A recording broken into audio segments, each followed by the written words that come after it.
1997, I joined the PMI.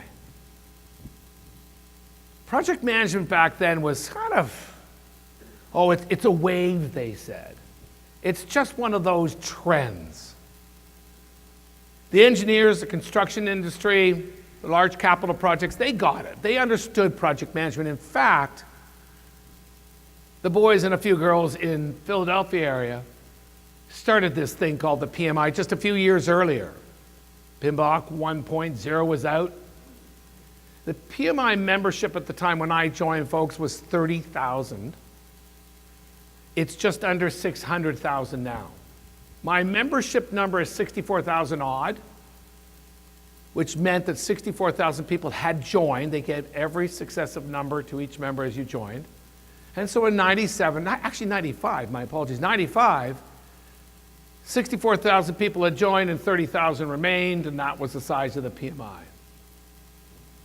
Today, the number that new members are getting is somewhere in the range of 2.7 to 2.9 million.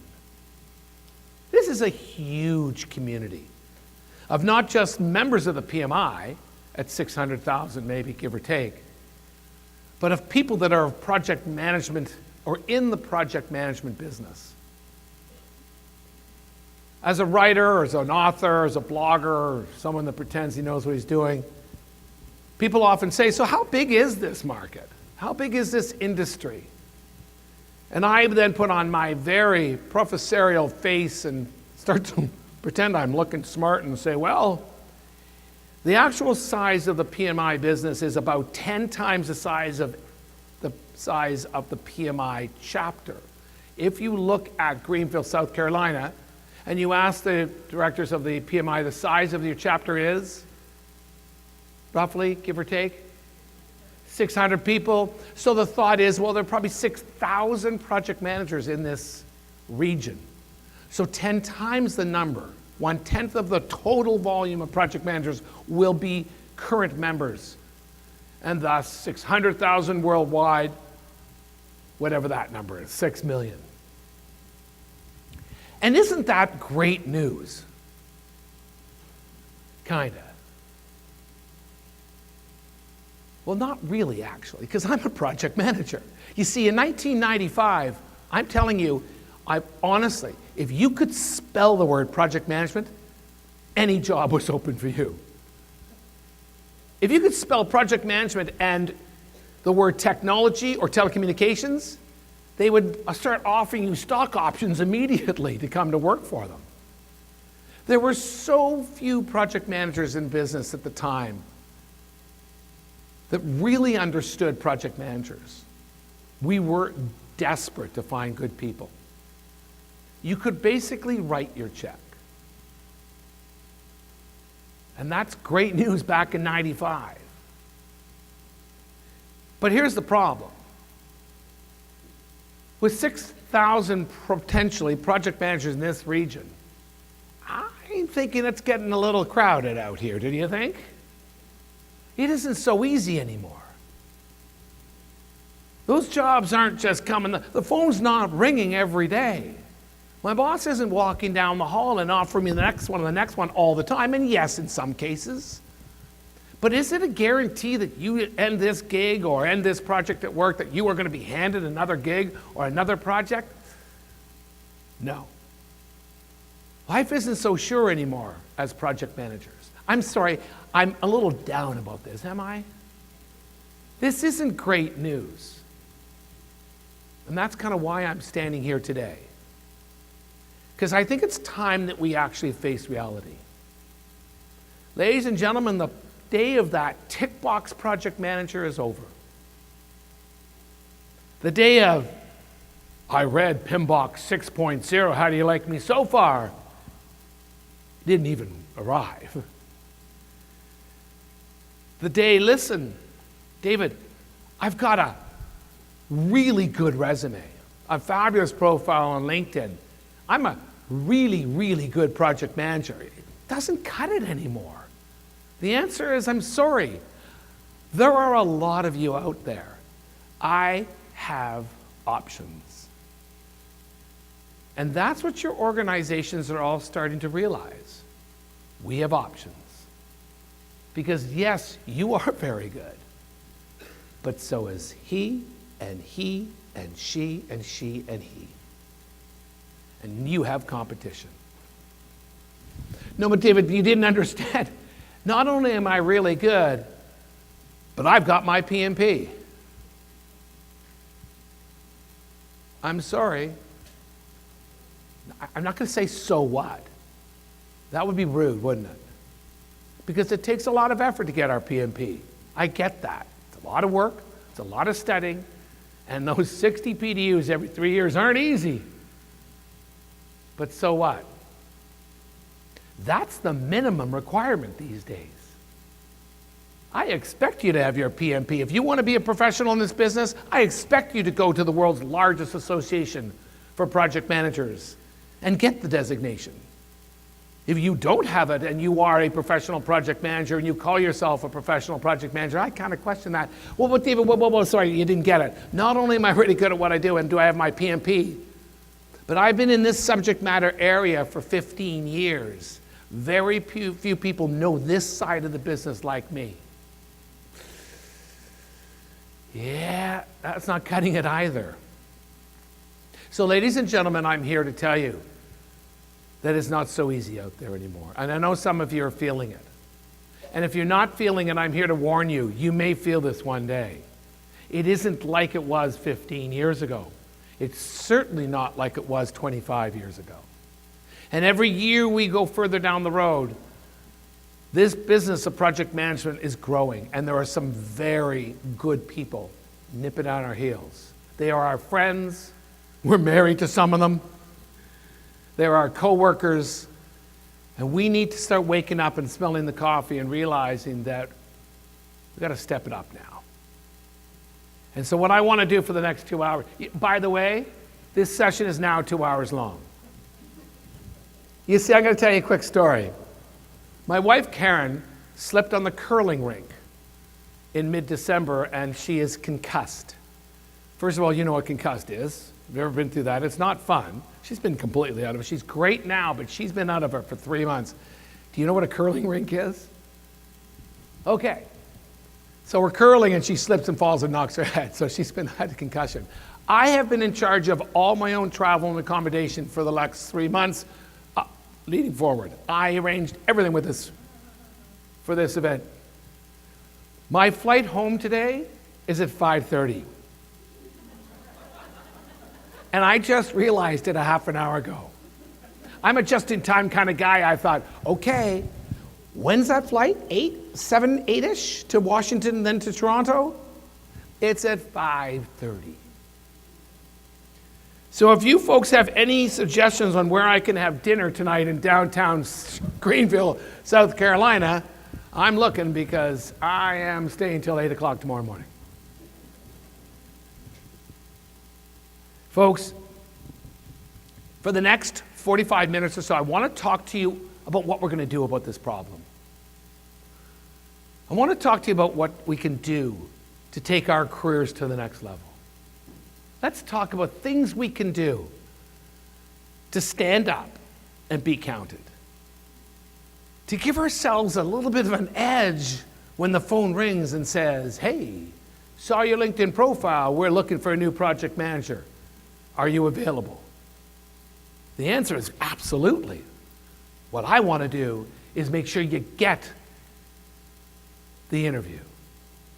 Let's talk about how we can get the interview. Let's talk about how we can get to the top 3. I'll leave it to you for the rest of that. Let's talk how we can be at least considered for these next gigs. Because it isn't the same old anymore. Okay? Now, in this journey of ours, I want to admit to you something else. Not only is it tough out there, that's message number 1. Message number 2 is kind of new. Message number 2 is about 3 years old. And it goes something like this. You actually don't need to be a project manager all your life. So think about that. You see, for us oldies in the room, we have been preached that we are project managers for life. All the PDUs that we had to collect over time were all project focused, weren't they?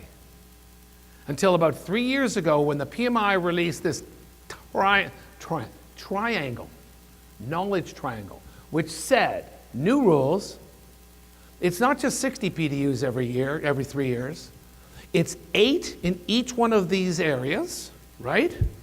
And then all the rest in your choice. And these areas are leadership and strategy, technical, where we've always been, and leadership. Oh, says the PMI, in fact, I can tell you what's really happening is their major stakeholders, corporations like Michelin, corporations like Shell, corporations like your major telcos and all the others are saying, give us more.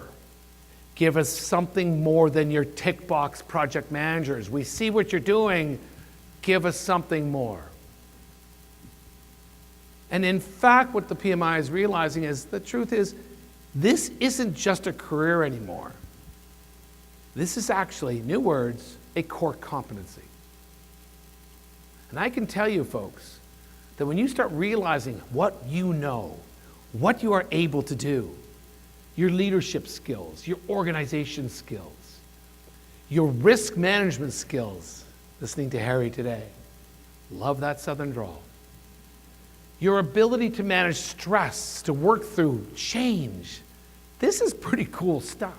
And what corporate Canada and corporate America and corporate worldwide is saying now is that you can take this career of yours and leverage it to new heights, to new areas. We have options. We have doors in front of us that we can choose from. We don't need to always go through that more senior project management door. Now, having said that, some of you want and should be, and we want you to be, really awesome project managers over these years. We need you. But there are others, and I will admit, this isn't just about being a better project manager. Possibly we can use some of the tips we're about to hear to leverage our careers to the next level. Because all of this stuff, it's going to make sense as we think about being more than just what we are today. I loved Harry's quote at the end when he quoted, forgot who said, if you are the same place, I'm not going to botch this, but if you are in the same place a year from now than you were today, that's the problem. Success is, we've moved forward. I know it was something like that, but I went, that's it. You got to be moving forward. Where's forward for you is my next question. As you sit here listening to me, you're going, okay, well, I want to take my careers to the next level. I want maybe a new career. Maybe I want to be a more senior project manager. My question to you, and I'd like you to turn to your neighbor, just the two of you. And I'm going to give you about 1 minute to 2 minutes per, so total of 4-ish, to trade. Where do you want to be in, let's call it 5 to 8 years? Now, some of you may not have thought about it, but I would like you to think about it right now. If I were your career coach and I sat you down, I could tell you the first question I'm going to ask you is, where are we headed? And Harry's right. If you don't have a plan, we can't get there. So where are you headed? Where do you want to be? Is it to a senior project management position? Is it the vice president of the PMO that you would like to open and establish for your own organization? I love that one. Is it outside the project management space? 3 to 4 or 5 minutes in total, turn to a neighbor and compare notes. Where do you want to be in 3 to 5? Go ahead. Let me put the first one on the board. I want to be a better project manager. I just want to be better at what I do. I love what I do. David, I'm not moving from here at the moment. I know you're saying we can do other stuff. I'm not there. I'm new to the business. I'm middle of the way through the business. I'm near the end of my business. I'm not making a change. I just want to be better at what I do. Awesome. That was the number 1 option door. Got it. What else did you hear? Anyone from yourself or your partner at the table screaming out? What are the options? I don't know. It's a good one. Okay, let me address that. Do you care that you don't know? You're the one that said it out there. Does that make you uncomfortable, sir? No, you're good with it. Atta boy. You know, we need you guys out there. This business of planning our careers is just bull. We don't need any of that. Let's just wing it. And honestly, I have no problems with that at all. Anybody else? Retire. It's a good one. Do you think retirement's easy? Check the color of my hair. Do you think I'm thinking about it now? I've been thinking about retirement for 30 years. I'm a planner. But guess what? Do you think with this energy level I'm ever going to retire? Nope. So that's a problem. So if I'm not going to retire, what am I going to do? Am I physically going to be able to do it? Mentally, do I want to do it? Retirement isn't easy. How many people have watched parents and or friends retire recently, wake up 3 months later and go, gee, this sucks? Or one to the other, do you think you could go find something to do? Or, okay, well, we've traveled enough. What are we going to do now? Learn how to curl. That was a good one. I always talk about curling when I'm south of, like, New York City. You don't have a curling club here. Oh, girlfriend, that's amazing. Say it again? I'm not going to go curling tonight. I'm not going to touch that sport again. I just watched my wife's head split open on the... no, she didn't. No. Anybody else? Retiring? Sorry. It is a huge project. And if you don't think you need to plan this sucker out, you're wrong. If you are close to it, we need to be thinking, what are we going to do? Who are we doing it with? How are we doing it? Who are our friends in our lives? Where will the kids be? Where will the grandchildren be? Do we want to follow them around? Is that risky? Harry would come back up here and say, whoa, let's assess that issue. Say that again? I what? I forgot nothing. Yeah, on retirement? Oh, the motorcycle. Oh, jeez. I'm not buying a motorcycle. Okay, what else? So I want to be a better project manager, I don't care, and I'm retiring. We're not doing very well. Say it again. You want to be, yeah, but promotion isn't an objective in 5 years. Okay, you would like to do what you're doing for more money in a senior position. That's cool, I'll take that. Without being too specific about what it is. Sir in the back. A product manager. Within your organization, I see the role of the product manager. I like it. It's a senior position. I can take what I've got here around me and leverage it into position as a product manager. It's an objective. It's wonderful. Project managers have incredible core of knowledge, of skills, and experience that we can leverage into a ton of the places within our organizations. Anybody else? What else do you want to be? What did you hear? Go back to school. Not bad. Anybody else?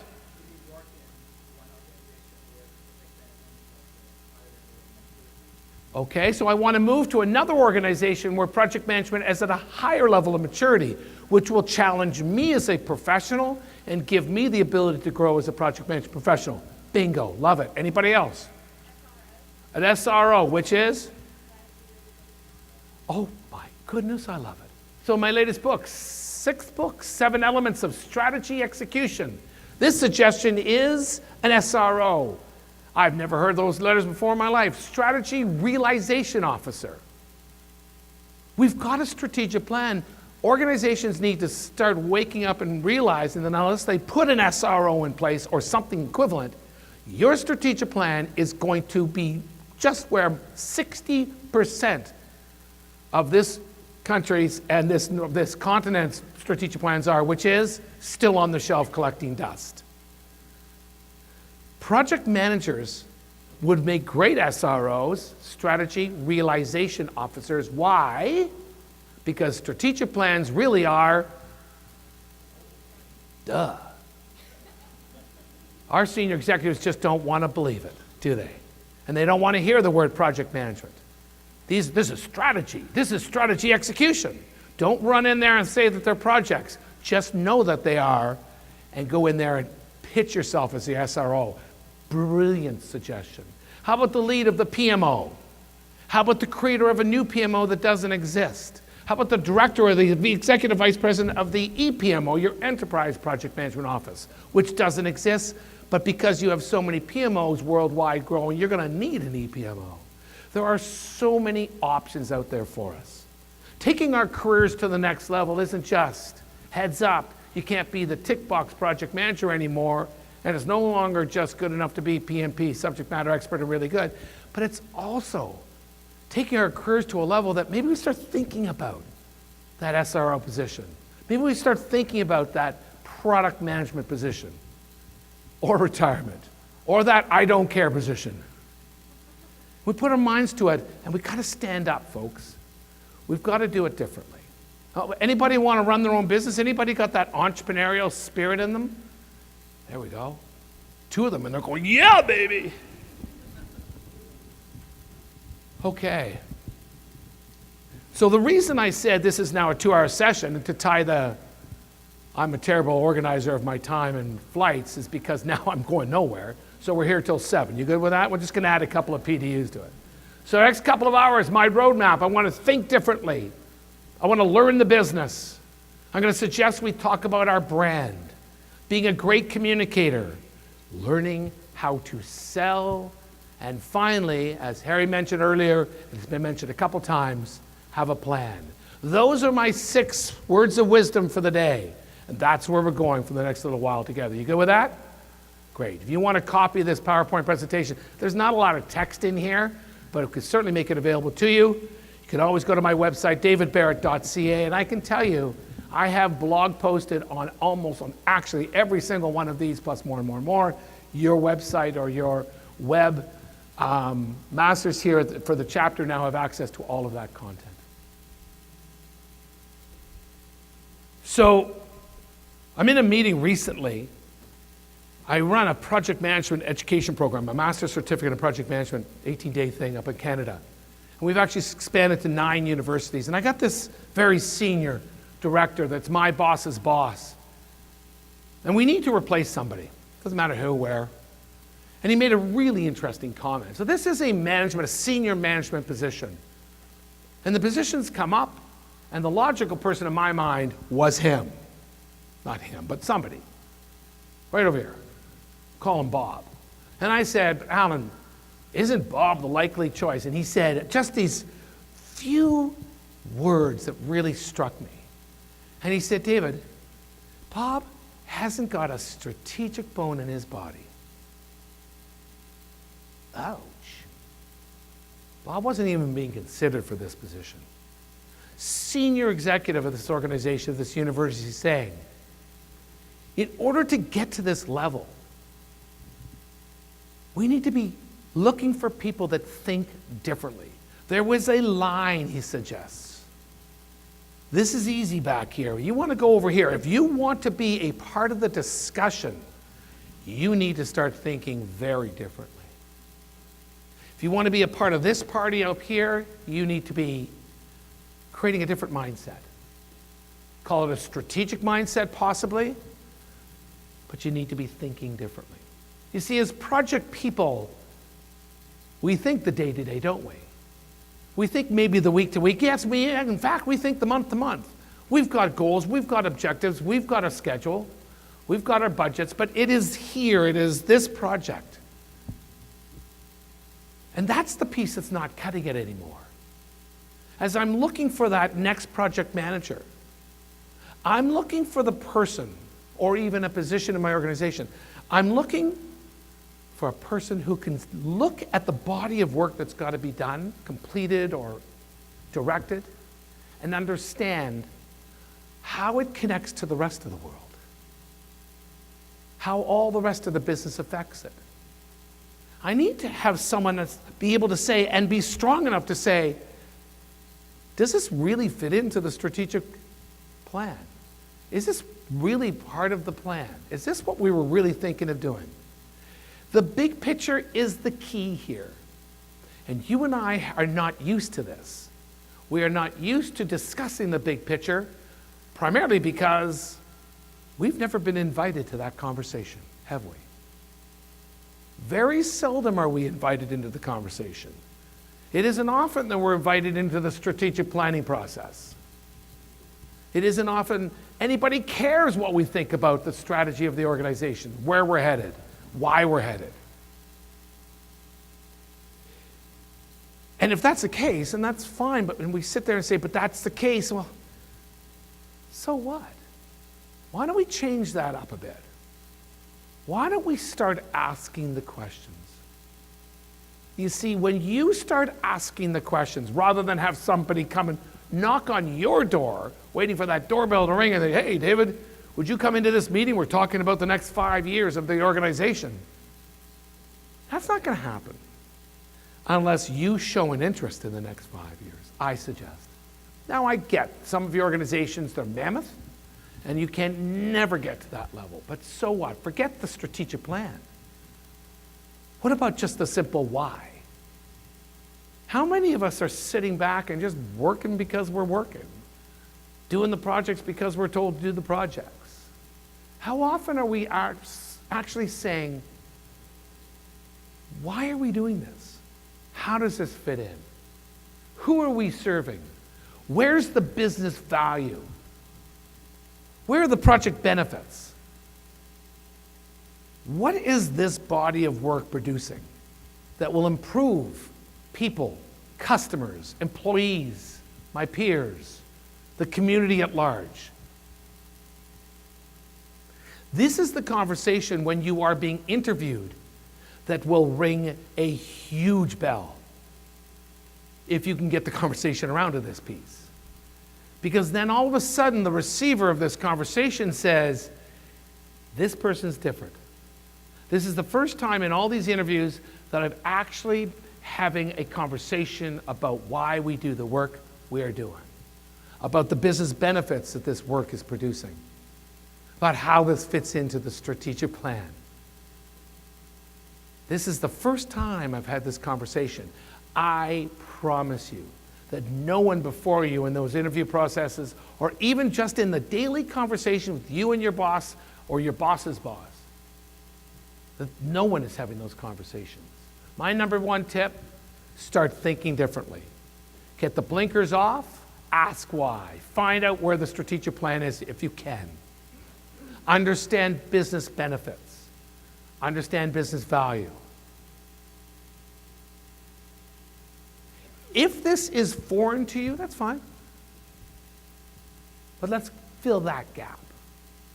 Maybe go and get to your continuing education provider locally, your university or private education providers, some of the vendors out here, and find some of those courses about business acumen, about strategy.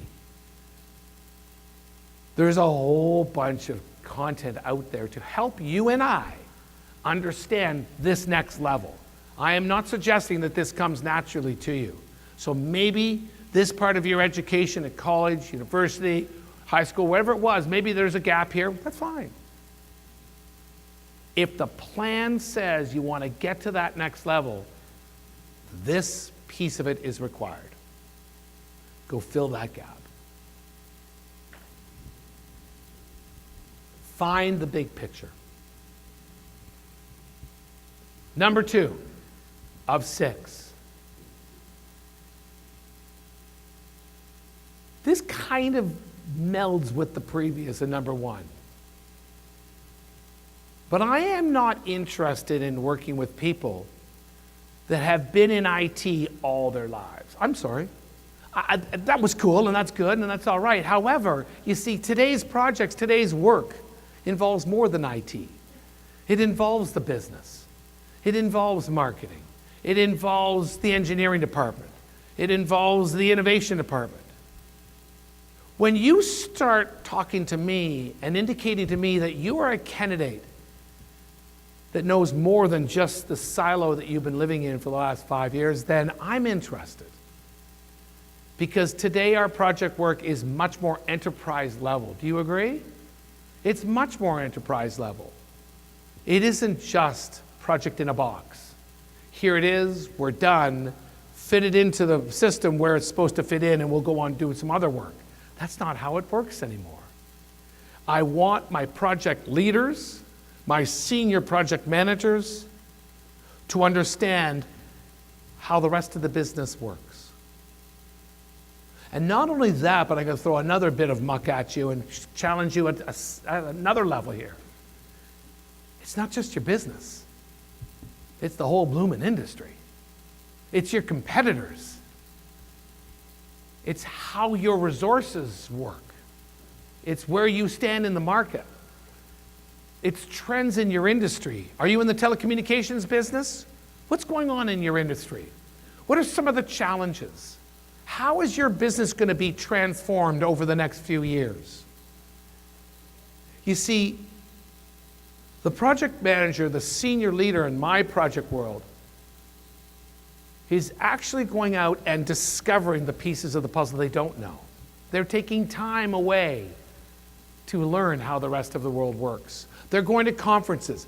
Yes, you've got to go to conferences to get your PDUs and listen to some good speakers, and there have been some great speakers today. But what about a conference on, are there any new trends coming down the road that you think might be producing new project work? So get this. Would you believe it if I said to you, and would you agree, that the project work, the total volume, dollar volume of project work being done in this region in IT is not going to change over the next 5 to 10 years? Is that fair? Michelin, you're one of your largest. Do you think the IT business is growing? It's huge, and it's there, and it might contract or expand by what, 5 or 10%, but there's not going to be a huge transformation or a blow up of new project work in IT, correct? Correct, thank you. Well, that's what I believe anyway. Appreciate that one person going, sure, I'll go with this, David. You see, in my mind, the industries that are established, including IT, telecommunications, wherever else we are, it's pretty well established. Nothing new is happening. Unless you start talking what? What is coming down the road? What are we seeing out there that in my mind is going to start producing new project work? AI. Oh my goodness. Artificial intelligence. How many people here get it? Understand artificial intelligence? 2. So if you took this, learned the business in your industry, and you thought maybe artificial intelligence was going to be knocking on your industry's door in the next 5, 10 years, and you were thinking about taking your careers to the next level, wouldn't it be logical that you started to understand artificial intelligence more than just reading the headlines in the paper? What about an AI conference in town? What about reading a book on AI? Honestly, how much did you know about coding when you took that project management job in technology? Not enough to be dangerous, but that was all. We weren't technology experts when we became project managers in those areas. But we knew enough, didn't we, to be respected by our team of people that we got the business. You don't need to be experts in AI. You just need to know enough to be dangerous. Go out and read, follow, listen, attend. AI, what else? Banking industry, anyone? Blockchain. It's huge, and it's a major challenge to the banking industry. So in Toronto, central banking system, all of our major banks are headquartered in Toronto. FinTech is a huge issue. And I'm telling all the project management people out of the Toronto chapter, membership 6,800. Folks, you want a job in 5 years? Think FinTech. Because that's where the growth is. Any other areas that you can think of? Digitalization, that's all one word. Lization is not a second word. Digitalization, are you in the healthcare sector? But is the healthcare sector thinking digitalization? Thinking transformation of that business? Digitalization in any of your industries, going paperless. This is all going to be new project work. When the call comes out, we've got a new transformation project, digitalization of our industry or our business, who's in, they're going to be searching on LinkedIn. You know how to search LinkedIn? People, Greenville, South Carolina, PMI, PMP, digitalization. 5 of you. 5 people put the word in the resume. Do you think I'm going to give you a call? Yup. Now, you only put it in there because you know I was going to call you. But that's your problem in the interview, to fake it or make it or fake it. But we are searching on keywords these days to find our next project people. So folks, here's the point. Your industry may look stable, but it's not. AI, how about robotics? No one suggested robotics. No one suggested maybe the driverless car. No one looked at some of these other entrepreneurs that are spending billions of dollars in creating new sectors. All of this stuff is producing new project work. You want to take your careers to the next level? Think outside your current sector. Think outside your current silo. Start getting educated, start going to conferences, start reading and following and listening to people. How many people here listen to podcasts? Awesome. If you don't, may I suggest you do? It's a little purple button on your phone. It is so simple once you realize. You click, you search robotics. Actually, my favorite is called How I Built This. I'm an entrepreneur. Guy Raz from your public radio here in the US, NPR, National Public Radio. He does an incredible series of podcasts on entrepreneurs and how they built these businesses. You go search on How I Built This, or search on robotics, or search on artificial intelligence, and you hit subscribe, or you just click on any of these podcast series you want, and they all just come stumbling in. You put it in your car. Before you put it in gear, you click on audio, you start playing the podcast, and you drive your hour to work, 30 minutes to work, and you're listening every day to another podcast. It is a fabulous way to learn. Learn the business, know your industry. Number 3 of 6, grow your brand. Why? Because actually your brand makes a difference. If I'm looking internally or even externally, where am I looking first? Am I checking you out outside your area? Right. I'm going elsewhere. And I am actually looking at you and towards you through a different lens that you have maybe set up. I want you to take 2 minutes at your table, not one-on-one, but the whole group, especially this gentleman on his own. In your own group, sir. When I say grow your brand, what are you thinking about? So just a little bit of fun. At your table, ladies, I want you to think about your brand. What does brand include? When I'm thinking grow my own brand, what do you think we're referring to? Go ahead. I think some interesting ideas here. Just 2 minutes at your table. Go ahead. So if I just say, hey, talk to me about your brand, or I want you to go out and do something about your brand. Individual brand. Yeah, your organization has a brand. My daughter works for Pepsi up in Canada. Last week I was in Atlanta for 5 days. I found myself with a little bit of time on my hands. And you know, that Atlanta is the home of? I said, hey, there's a Coca-Cola exhibit or a museum here. She goes, don't you dare. So then I took a picture of the Ferris wheel. Got it? You know where I am downtown? Was that Olympic Park? Was that the park that they held, that was the core of the Olympics? So there's this big Ferris wheel, and I'm afraid of heights. I can't even look down here, I tell you. And I took a picture. So we've got this chat group within I Am with my family and my grandchildren and the whole gang. Dare me, I said. And they said, oh, Dad, do it, Dad, do it. They knew full well I wasn't going to. And I said, listen, I'd prefer to take the wrath of Christine, Pepsi girl, by going to the Coke Museum than get on that stupid Ferris wheel. Pepsi and Coke know branding, don't they? It is critical to their business. It's critical to many of them. Michelin. How many people here work for Michelin? I keep mentioning the name. There are a few of them. That brand is incredible, isn't it? It's a very strong brand for many reasons. But you have a brand. And your brand is critical to your growth as a professional. Because it can be good news, and because if it's damaged, it can be very bad news, correct? What do you have? Where are the segments of your, I don't know what the question is. Where's the segments of your brand? Is that my question? Talk to me about your brand. Where do you exude brand? Anyone? What did you listen to? What did you hear at your table? When I'm looking at you and I see your brand, what am I looking at? What are some of the things that I can see? Anyone? What were you talking about for the last 2 minutes? The restaurant I'm going to go to downtown? The recommendation you give me when you leave? Don't go there at the moment. Brand. What's your brand? Yes.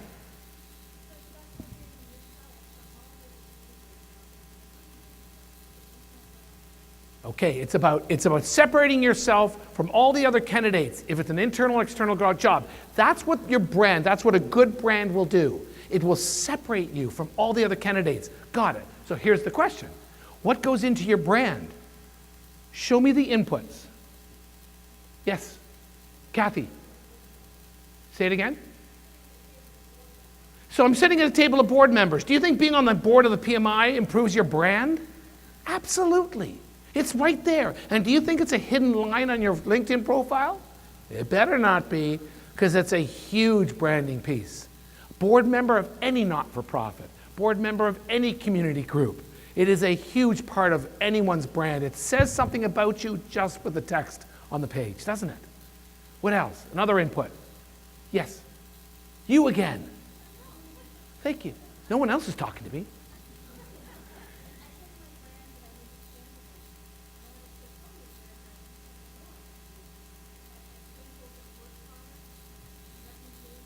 So I'm going to stop you for that, but you take your stuff with you. You have a portfolio of your work that you take with you. Artists, say it again. It's like going to a trade show. So you bring your portfolio of work. It might be virtual, it might be real. It's things that I can see that you have created, isn't it?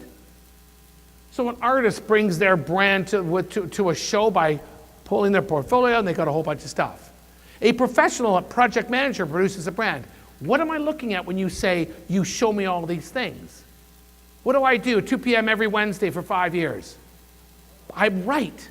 I blog. Do you think that improves my brand? You bet. It's huge. Someone said I podcast every month. I typically try to interview one person. Do you think that improves my brand? Absolutely. Is brand visual at all? No? Yes, it's visual. Every time I've stepped on stage for 4 years, I've worn a blue blazer, a white shirt, gray flannels, these sexy shoes, my daughter calls them that, and funny colored socks. Why even go to guesswork? Someone said, hey, this is your brand. That's you. And anytime there's a photo, it's always the same thing. It's part of the brand. Anybody else? What else? Say it again. Special. Specialize. Okay, so picking one thing to do it really well. So maybe your brand includes awards or recognition. It's all part of your brand. Certification, do you think that helps your brand? Absolutely. Even just those 3 letters, even though I said, gee, that's not enough. It's minimum, PMP.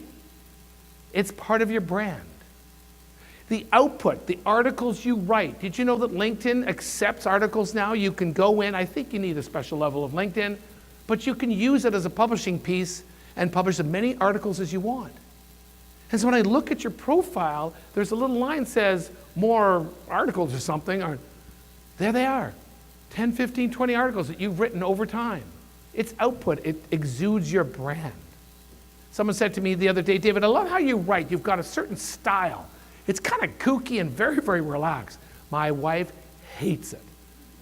My editor in Saskatchewan that I've never met in my life, but he keeps sending me these little typos in my blog every week. Well, now he's editing every one too, because I said, enough already, I'll send it to you before I post. He likes the style, so we end up with this style. Anyway, ladies and gentlemen, your brand is critical to taking yourselves to the next level. Everyone is watching you in your organization. They watch how you dress, how you present. They look at your profile. They're checking you on LinkedIn before the meeting. If they've never met you, your customers are checking you out. They meet you. All of this is part of your brand. It's critical. Make sure your LinkedIn profile is up to date, please. If you are in a marketing position trying to sell your business, if you are a consultant in the project management business trying to get new business, you need a video. I did about 4 videos with this new iPhone X10. The quality is absolutely incredible. Someone hold it. I interviewed a few of your speakers. You do not need a videographer for $5,000 to create an awesome video and post it on your LinkedIn page. Your LinkedIn should tell exactly what you are and who you are, even though you're not looking for a job. It's part of your brand. Because you are being considered for a next promotion, for a next gig. Clean it up. Write. Write again.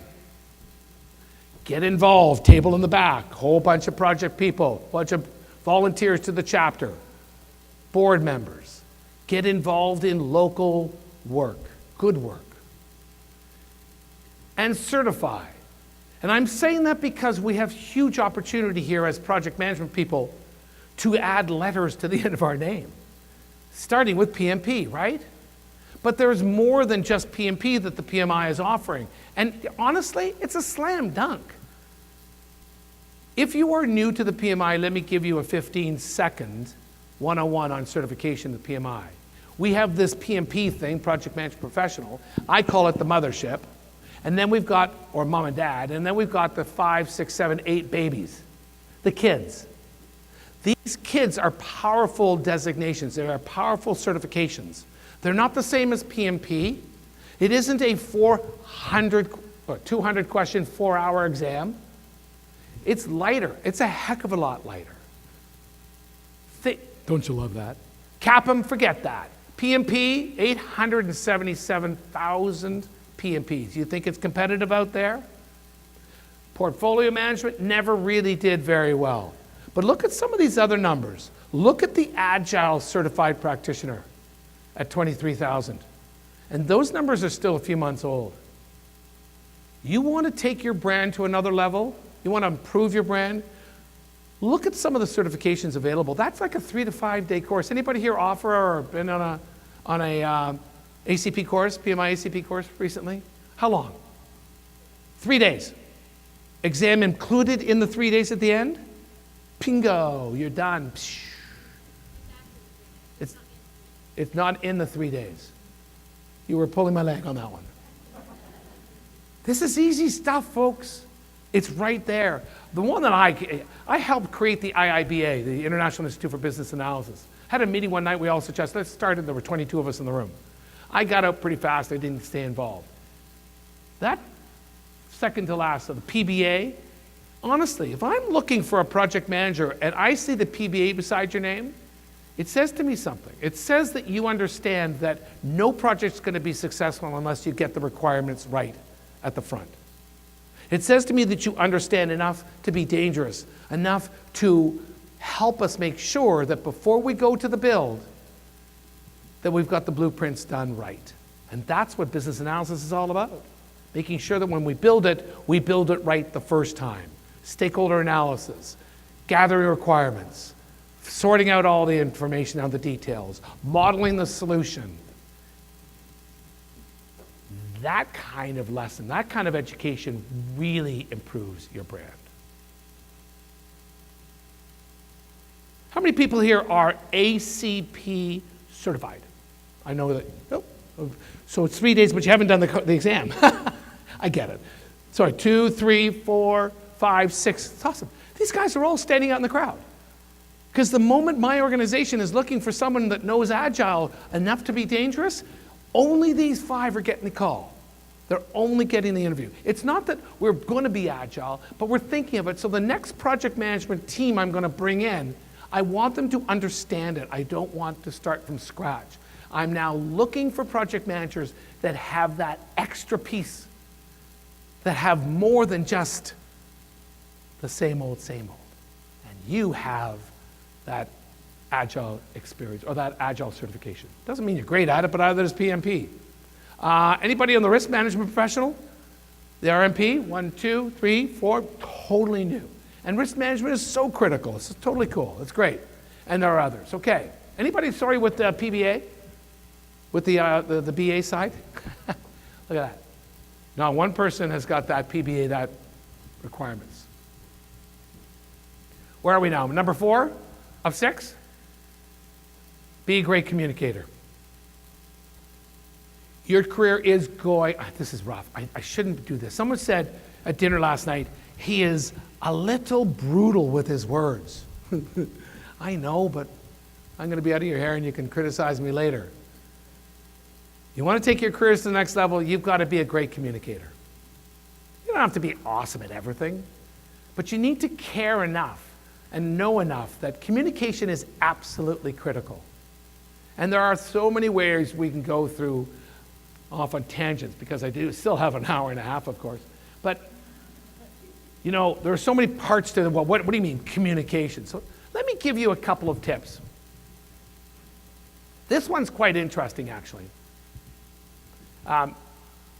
This is my model that I use when I'm thinking about communicating. When I write, when I present, I have a one-day workshop when I present that workshop, when I keynote, when I do breakout sessions, when I'm in a consulting gig.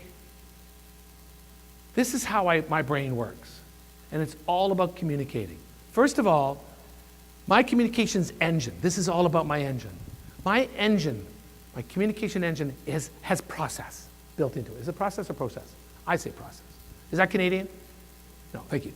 It has process. It means that I am always thinking about the prep, the delivery, and the postmortem, the evaluation at the end. I'm always thinking about making sure I know the audience. I'm always making sure that I present well, I deliver well, and that afterwards I'm getting the feedback. And that's why that online feedback is so critical to me and to all of your speakers today, because that's how we learn and that's how we get better. So this is how my mind thinks. Understand that A box for the moment. I blog every week, you've heard that. Enough, David. Well, here's the story. I got an email from a lady. It's 3:15. She says, David, you don't know me from Adam, but I get your blog every week. 2 o'clock, it hit. I'm going up in the elevator. I'm about to have a meeting with a colleague, and it is going to be a very ugly conversation. Uncomfortable for me, uncomfortable for her, but we've got to have it out. This is not good news. So I'm going up the elevator. I got a few minutes. The elevator goes to 17 or 18 floors. So I got a moment. I click on your blog. The blog said, that prep box is critical. Know your audience. You walk into a meeting one-on-one, know your audience. What's she thinking? Why? What's her state of being at the moment? You're presenting to 250 people in Greenville. I'm running a one-day workshop that I usually do for 15 to 20 people. The Delaware Valley chapter just hired me to run it for 350 people all in a day. How the heck do you do that? Know your audience. And I say that because your audience is going to change in size, in scope, and sometimes people like me, we make assumptions that a 350-person audience thinks and is going to work with me just like a 15-person audience. It's so wrong. Know your audience. So she says, I clicked, I read your blog. Know your audience. Do your homework. Maybe you're missing something. I went, I stopped the elevator at floor 15. I got out, I went back down. I texted my friend and I said, listen, I'm going to be 5 to 10 minutes late. I'm so sorry. I walked around the block, back in the door, took the elevator upstairs, got out at the 17th floor. She said, as a result of your heads up, the whole conversation changed. I spent the time thinking about her. I spent the time thinking about what she was thinking about what she knew, thinking about what I knew that she didn't know, thinking about how this could go and the potential outcomes. And I actually went through, just like you said in your blog post, all the potential outcomes and thinking about how it can turn out differently. And she says, as a result of me putting the prep into this discussion, the whole thing changed. The second part of my communication engine is clarity, making sure that I present clearly, not just in the voice, but in the structure of what I'm presenting. The structure, telling you where we're going, taking you down the road and reminding you every few minutes where we are at, and at the end, recapping. It is critical that you give yourself, that your message is clear. How many people here in this audience has read a report on a project that was so scrambled all over the map, you just couldn't even read the darn thing? Clarity. clear and concise. The third piece of my communication engine includes the word passion. If you don't believe in it, don't try to write about it. Don't try to present it. Get somebody else to do it. If I didn't believe in what I'm talking about today, you would be seeing through me so quickly. Don't put yourself at risk. Get passionate about your message. Get passionate about your subject matter. And if you can't find that passion, keep looking. It's there. Someone says, well, how do you find passion, David? The truth is that I find my passion in the potential outcome of the words that I produce today. I find my passion in what I can do for others as I speak or teach or consult. I think about the end goal. If it's in project management position, I think about what the product will be doing for my community, for our hospital, for the school system, for our organization. And I get passionate about the results, whether it be profit-driven or contribution to society. Think about the end result, and passion will get there. And finally, in my communications engine, I am sure and try my very best to use the right tools. One tool being PowerPoint or Prezi. A lot of people use Prezi these days, and how it can be abused. I'm very careful. I have coaches in my life. I have a PowerPoint coach, and every time I create a new product, she has to review all of the output. And in fact, she's a lot better at it than I, so the visuals, of course, as you can see, my PowerPoints aren't text-driven, it's image-driven. Where are your eyes? They're here, because that's pretty boring stuff back there. And that's the trick. You want to get the audience engaged? Don't give them 10, 15, 20 lines to read. Bring it back up here. This is my communications engine. When I talk about being a great communicator, I encourage you to think about your toolkit, your communications engine, how you approach your written word, your spoken word, your thoughts. Put process to it. Make sure it's clear.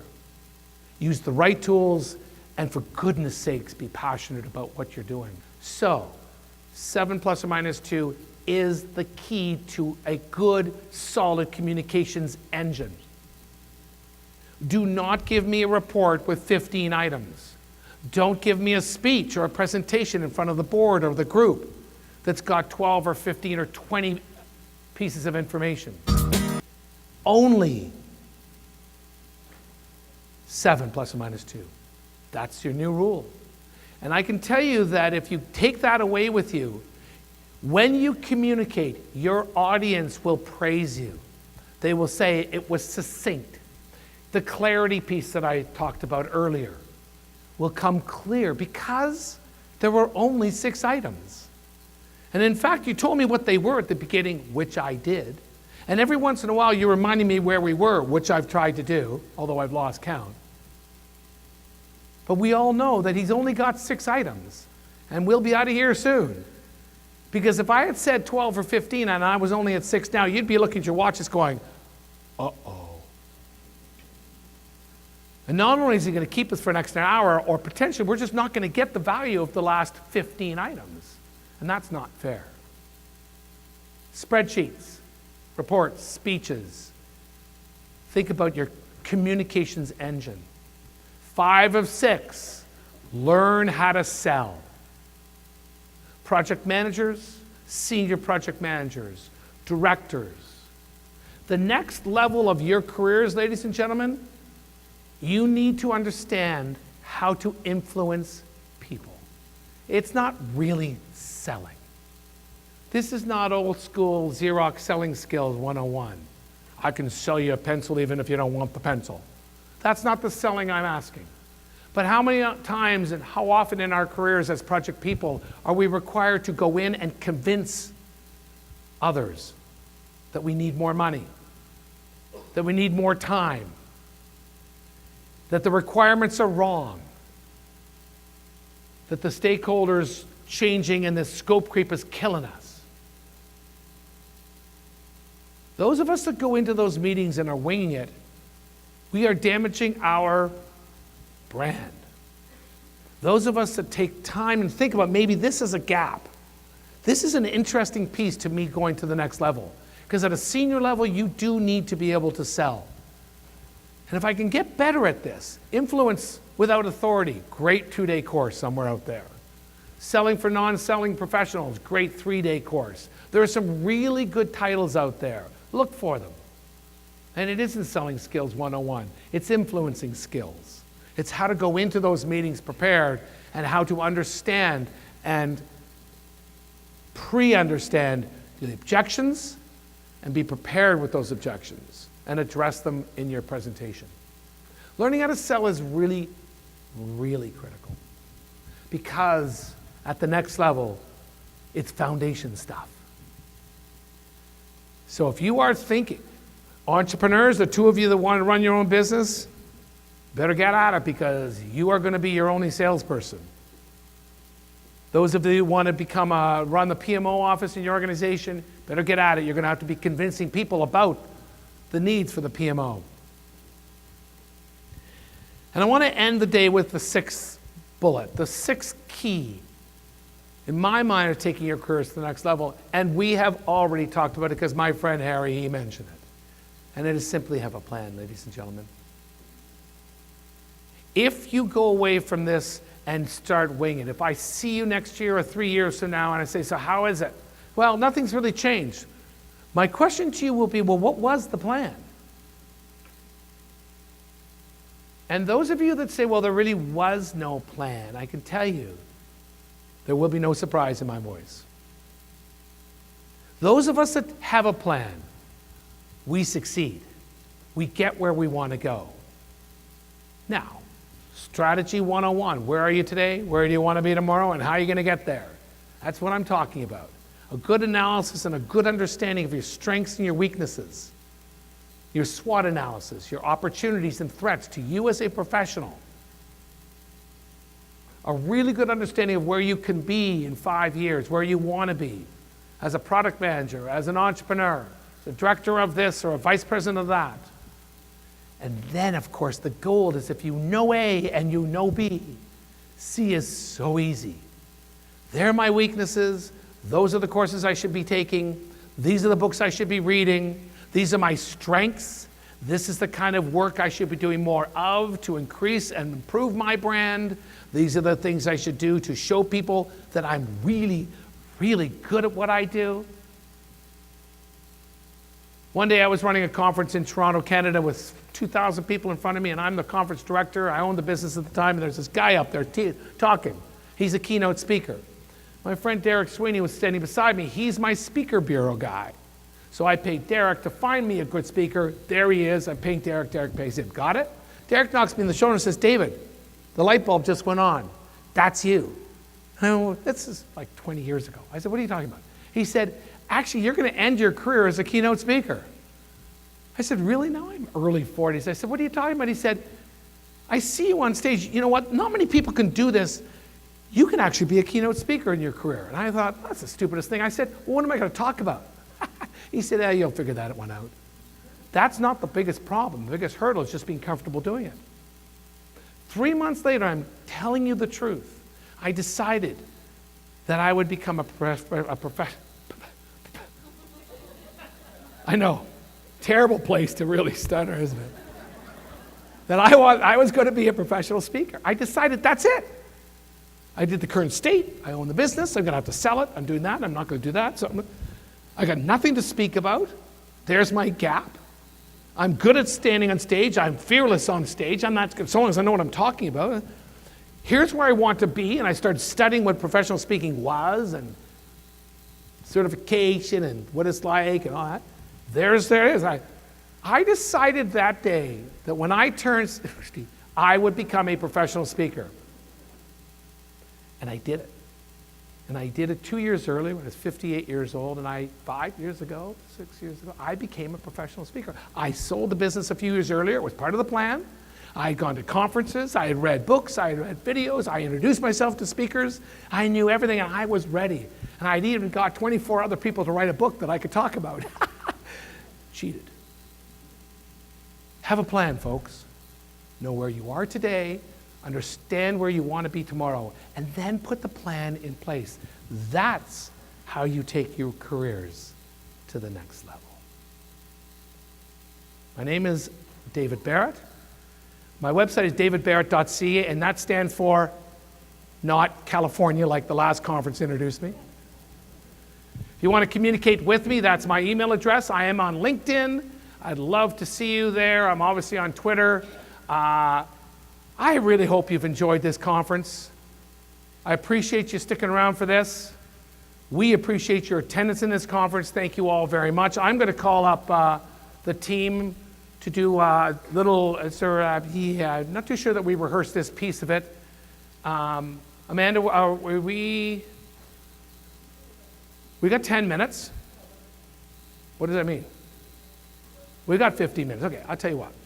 What I'd like you to do is offer me 3, not each person, 3 nuggets that you took away from each of the sessions today. Once we get 3 out there from anyone in the audience, we're working on this together. This is teamwork. 3 is all I need from each. Then we can go. Is that a deal? And then you're going to figure out where I'm having dinner tonight, downtown.